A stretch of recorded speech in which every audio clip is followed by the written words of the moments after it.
வகுப்பு. எடுத்துக்காட்டு சம் 7.1. அதை பார்த்தீங்கன்னா ஒரு உருளை வடிவ பீப்பாயின் உயரம் 20 சென்டிமீட்டர் மற்றும் அடிப்புற ஆரம் 14 சென்டிமீட்டர் எனில் அதன் வலைப்பரப்பு மற்றும் மொத்த புறப்பரப்பை காண்க. அப்போ முதல்ல தெரிஞ்சு போச்சு, நம்ம என்ன அதை கொடுத்துறாங்க, உருளைன்னு கொடுத்துறாங்க.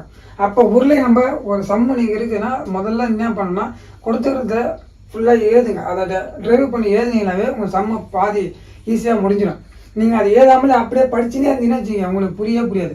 டப்புன்னு எடுத்து எழுத கற்றுங்க. அது டைம் ஆக தான் செய்யும். ஆனால் அது டைம் ஆகிறதுக்கு டப்புன்னு நீங்கள் அங்கே ஃபார்முலா யூஸ் பண்ணி டப்புன்னு பார்த்து எழுதுறதுக்கு டப்புன்னு சால்வ் பண்ணிடலாம். புரியுதா? அப்போ நீங்கள் மறுபடியும் படிக்க வேண்டியதாக வரும்.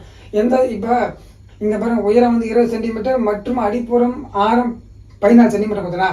உயரத்துக்கு டப்புன்னு நீங்கள் அங்கே சம்மு போடும்போது மறுபடியும் கொஸ்டின் மார்க் பார்த்தீங்கன்னா 14 சப்மிட் பண்ணுறீங்க.